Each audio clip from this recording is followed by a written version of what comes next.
What happened this month in mountain biking? March edition.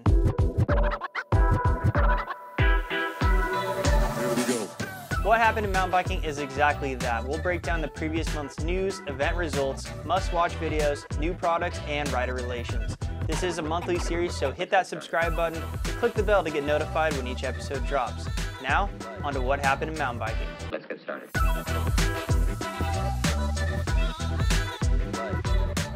First up in the world of mountain biking, it's news. The Canadian Enduro Championships are back in 2023 and are coming to Crankworx Whistler. Crankworx, the Canadian Enduro League, and Cycling Canada have announced their return to the top title in Canadian Enduro racing. The Canadian Open Enduro will take place on the final weekend of Crankworx Whistler on Sunday, July 30th.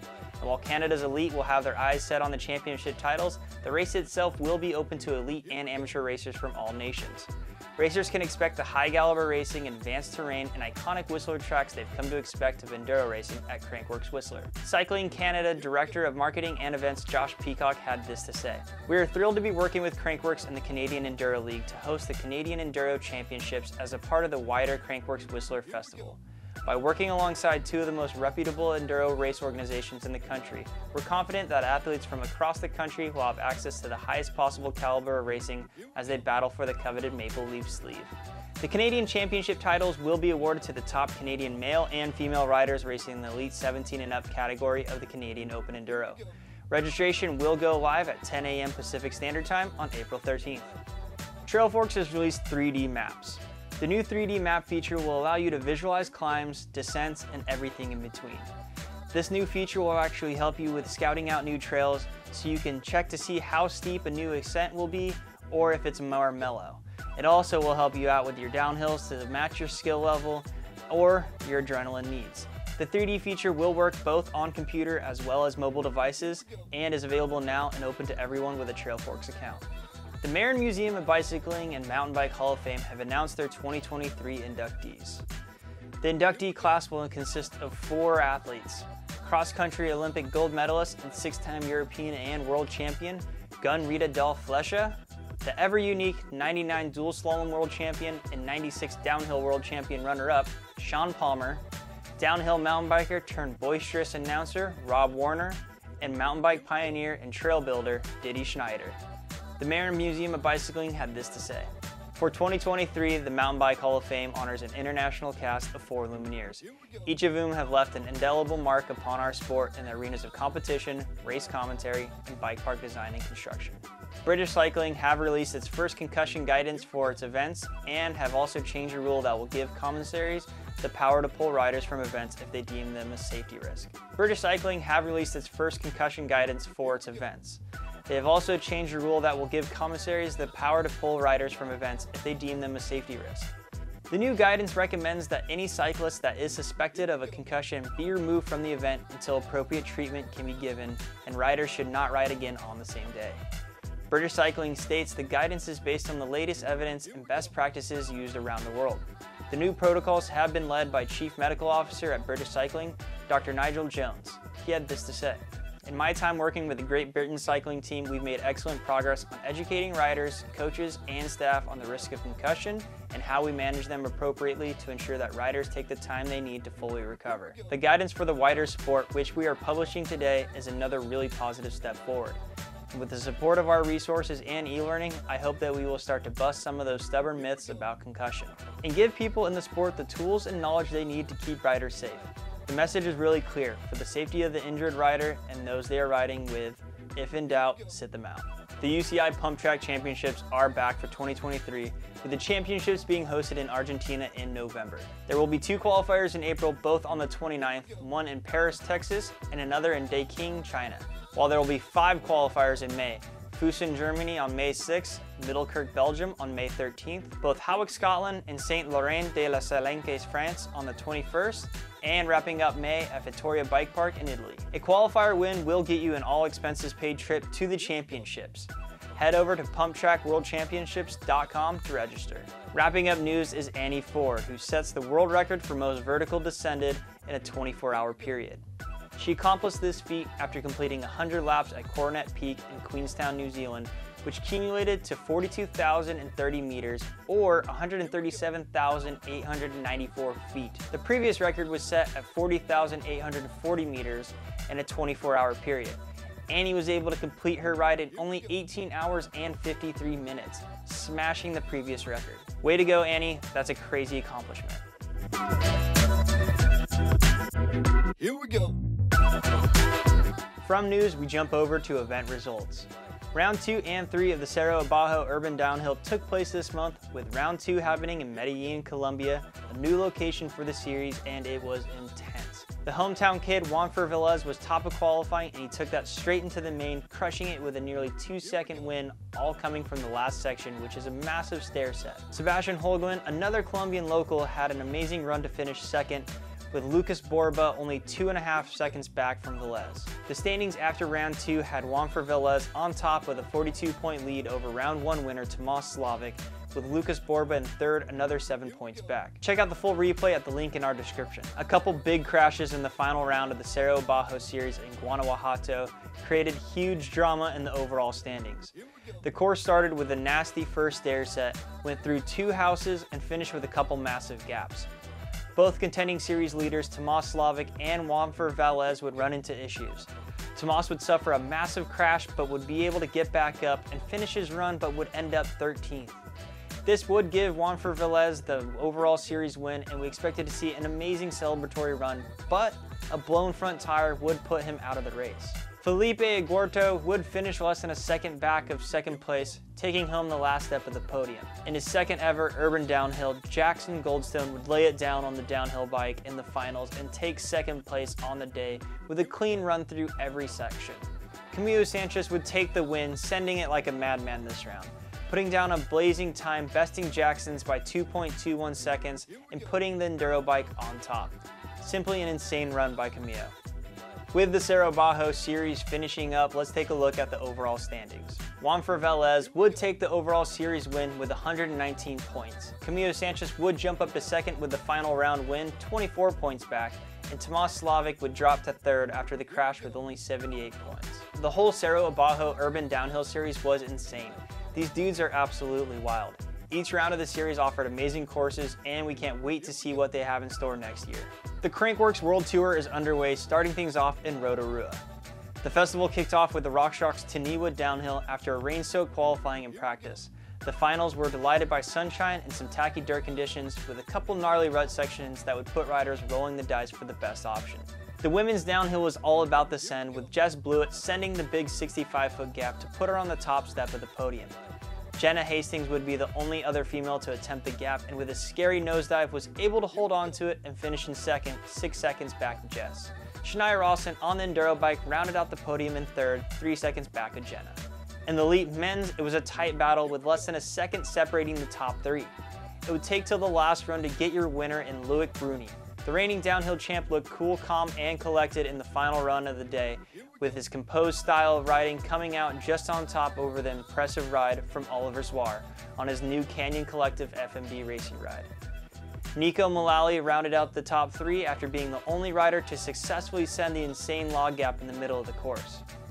Check out the full replay video at the link in our description. Here we go.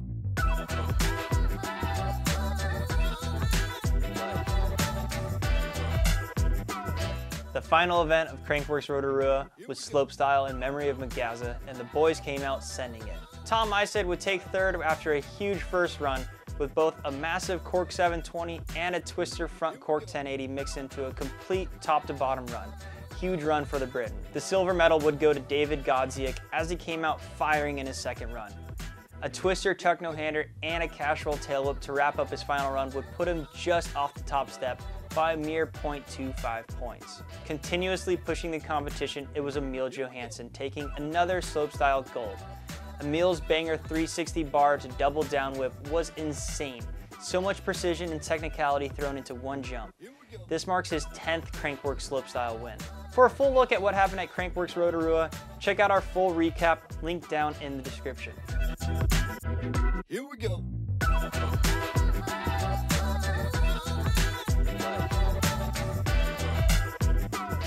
The first two rounds of the UCI Enduro World Cup are complete. At round 1 in Medellín, competitors would face a lot drier conditions than they expected and would battle to maintain traction in the loose terrain. Valley Hall would be threatening to take the overall with a couple wins in the first few stages, but a stage 5 crash would put her out of contention, finishing just in the top 10 overall. Elkanui would have consistent runs across the 6 stages and would take the third step of the podium in round 1, only 38 seconds back of the lead. After the 6 stages, it would be a tight finish between the top 2, with 2022 EWS runner-up Morgan Schar finishing only 10 seconds off the winning time of last year's champ, Isabeau Cordier. Isabeau would be on point for the entire day, taking 3 stage victories and their overall points lead going into round 2. In the men's division, it was a full Australian podium, with Connor Fearon taking the third step on the podium a mere 19 seconds back. Dan Booker would throw everything he had at the course, taking home 1 stage win, but would end up 6 seconds off from the top step in second. Across all 6 stages, it was Luke Myers-Smith who couldn't be beat. He was the only rider to take multiple stage wins with 3 and would get his first ever UCI Enduro World Cup win to open up the 2023 season. Check out a highlight recap video at the link in our description. Here we go.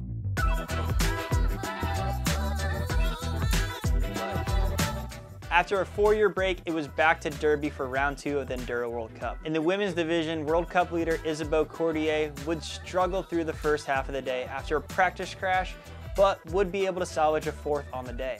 Third place finisher in round 1, Ella Connolly, would back it up in round 2 with another 3rd place. She would take 1 stage win and finish 25 seconds back. The win would come down to the final stage of the day, with only 1 second separating the top 2. Hattie Harnden would finish second after taking 2 stage wins and ended up 8 seconds back from the win. Britain's Bex Barona would take the top spot after an amazing day. 3 stage wins and fast clean racing would give her the win. In the men's, we would have a completely different podium from round 1. Jesse Melamed would use consistency and a stage 3 win to put himself on the final step of the podium in 3rd. It would be teammates that finished 1st and 2nd on the day after swapping stage wins. Slavomir Lukasic would take 2nd with 2 stage wins and finish 8 seconds back. While the overall win would go to American Richie Rude, he would take his first win of the season after 3 stage wins in Derby. The Yeti Fox Factory Racing team would come out on top for the day, taking both the elite women's and men's wins and 2nd in the elite men's. Check out a highlight recap video at the link in our description.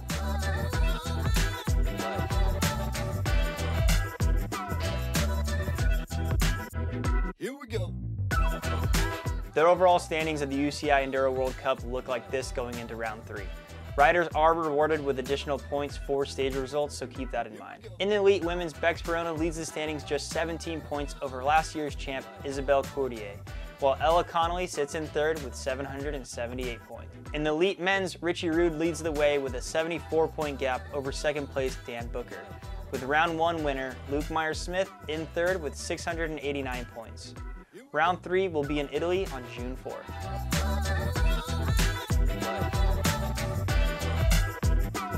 From event results, we jump over to our top 20 must-watch videos of the month. We're going to kick things off with this 11-minute piece recapping Tomo's 3-year physical and mental recovery from his failed attempt at the famous train gap.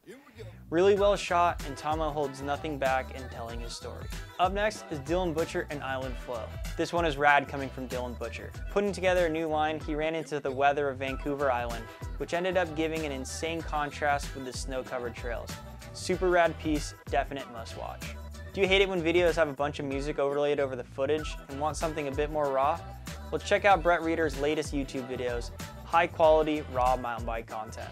We're gonna switch up the vibe with Lando Steezy and how he's making his own path in the bike industry, from flowing through streets of Manchester to shooting photography. This is a really sweet bio piece. Up next is another bio piece, this one about epic enduro racer Richie Rude. The filming in this one is top notch with epic riding on enduro and downhill bikes. This one is a great watch. Emil Johansson, enough said. Just go watch this one. Emil is at the top of his game and this new Etnies shoe promo shows it. This mixtape is rad, featuring Caleb Polanco, Johan Borelli, Kristen Van Horn, and Jesse Munden getting down on every iconic BC terrain to be had. Check out the story of Israel Carrillo in Leaving a Tread. Israel is one of the driving forces in the Guanajuato mountain bike scene and its rising popularity in the area. Well shot and edited by Maxwell Frank, and a cool story. This is just a cool piece all around. Up next is a very artistic taste on a new bike build video. Check out Jonas Solomon in Lines, where he shows off his new raw bikes jib build. Super artsy and really well shot. Following that, let's go behind the scenes with Valley Hall and the new season of Youth and Glory. The first episode takes a look at how she spends her off season, what motivates her, and her outlook on the upcoming season. Brendan Howie crushes it in this Commensal edit. Tons of amazing riding with top-of-the-line filming from the crew of Rupert Walker, Clay Porter, and Calvin Huth. This is a definite must-watch. Check out Dean Lucas and Zach Bradley in A Brighter Tomorrow. It's showing how Dean is helping give back in mentorship to the youth in mountain biking and his help in training and pushing Zach in his young career. Ready for a history lesson? Check out this awesome piece by the Adventure Syndicate about the creativity of women from the 1890s to 1940s who invented clothing which enabled them to be sporty and active in a time the social norms in clothing inhibited them. It's a fun look into how these women pushed the boundaries in their time. Follow Glenn MacArthur in his attempt at traversing the Hero del Monviso on a mountain bike in a single day. Tons of epic scenery and gnarly trails. This is a wild challenge that Glenn sets out to complete. Have you ever run into the issue of not having a filmer? Well, that didn't stop Max Fierk from capturing an epic Alaska mountain bike trip. All self-filmed with a rental U-Haul truck for transportation, this is an inspiring go out there and do it story. Want to get your Enduro fix on? Then check out Cosmic. This is 20 minutes of highlights of the top riders taking on the entire 2022 Enduro World Series. Up next we have Versa, which is a rad piece that features stunning visuals mixed with some amazing riding, and the final rock slab featured in this edit is no joke. This month we're back with another side hits, this time with some fast-paced action from Billy Spurway and Forbidden Bikes. This one is a quickie at only 1:20, so check it out. Normally when you get stuck with a blizzard, you're not able to ride, but Vinny and crew caught just the right amount of dusting to capture some epic photos and footage in this awesome piece. Wrapping things up with a fan favorite. Anytime we get fresh Semenuk footage, we gotta share it. This is a combo piece between Semenuk on the bike and in the rally car, talking about his drive to be the best he can be in both disciplines. Check out our full playlist with all the videos listed at the link in our description. And which videos did we miss? Let us know in the comments down below. What Happened in Mountain Biking is presented by Defend Ride Co. Defend makes custom mountain bike fenders that are perfect for adding some extra style to your bike, promoting sponsors, and helping protect your frame and fork components. Make sure to head over to defendrideco.com and pick up a fender or some new apparel or gear. Use the code WHIMTB to save 10% off your order at checkout.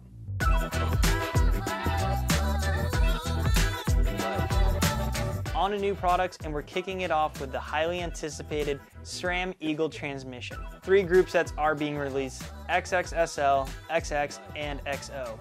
The lowest tier SRAM XO Eagle transmission will come with a 12-speed 10 to 52 tooth cassette. A direct mount wireless electronic rear derailleur will work only with a flat top chain and requires a UDH compatible frame.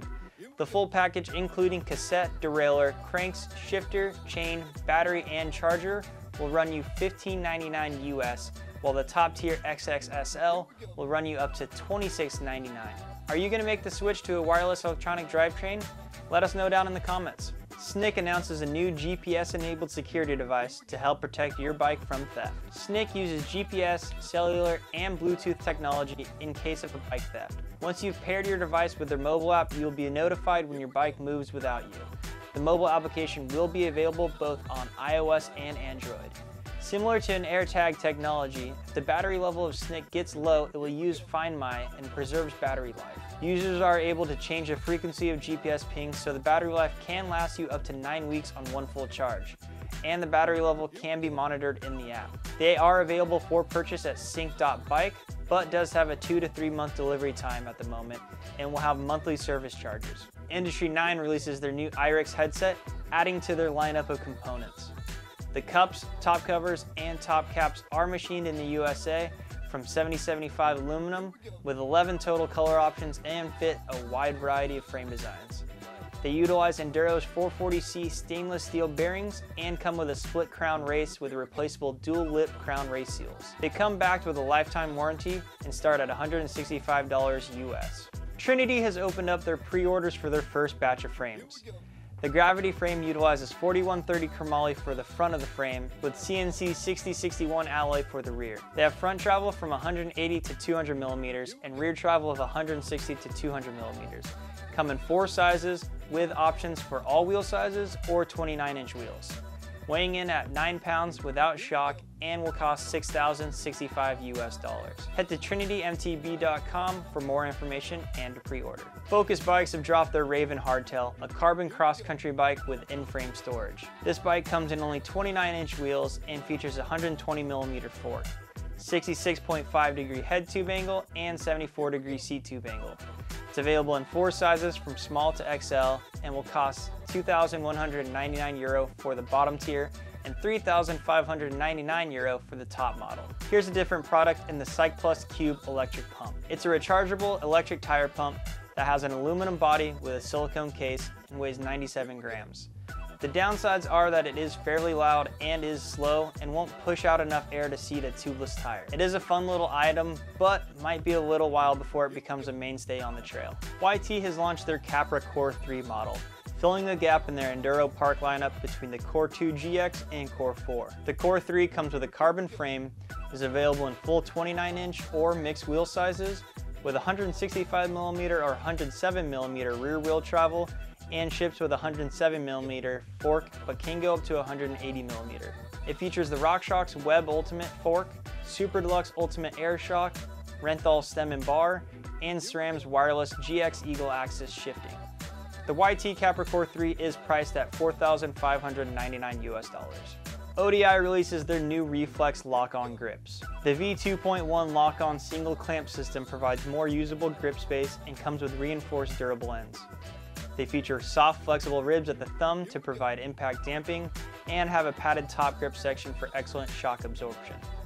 They come with an angled waffle pattern with oversized top rib that matches finger articulation points for improved control and more ergonomic feel. The Reflex grips are available in 135mm length and in 2 diameters of 33.5mm and 34.5mm, and will come in an array of color options and will cost $30.95 US. Trail builders rejoice as the Kind have unveiled 2 new builder packs in the 25L and the 40L. The 25L builder pack features an expandable, removable floating cargo pocket, a flatbed chassis with anchors allowing for multiple configurations, and the expandable, removable floating cargo pocket fits larger power tools. The 25L is designed to be used while on 2 wheels and will run you $220 US. The redesigned 40L builder pack is a workhorse that can carry it all. The 40L features multiple storage pockets for tools, water, fuel, and first aid, and converts to flatbed for construction bucket carry. It is designed for bigger projects with access by vehicles and foot and will run you $260 US. Alpinestars announces its Spring 2023 collection, designed to enhance breathability, comfort, and rider confidence. The collection comes in 3 styles. The Alp Collection, designed for comfort and versatility for all riders. The Drop Collection, created for enduro enthusiasts with higher durability. And the Techstar range, that's been designed for downhill racing with reinforced poly fabric for abrasion resistance, the ability to integrate knee protection, and optimal ventilation. Check out alpinestars.com for more information. Cane Creek announces the electric wings, their new 3D printed titanium e-mountain bike cranks. Weighing in at only 383 grams, which is right in the range of most carbon e-mountain bike cranks, but retain the stiffness of metal.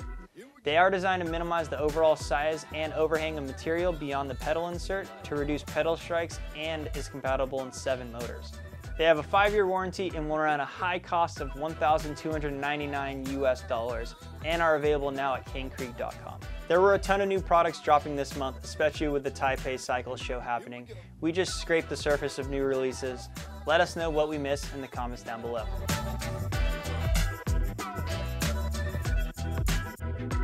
Jared Graves has suffered a shattered knee cup and broken foot, along with some open wounds that would require stitches.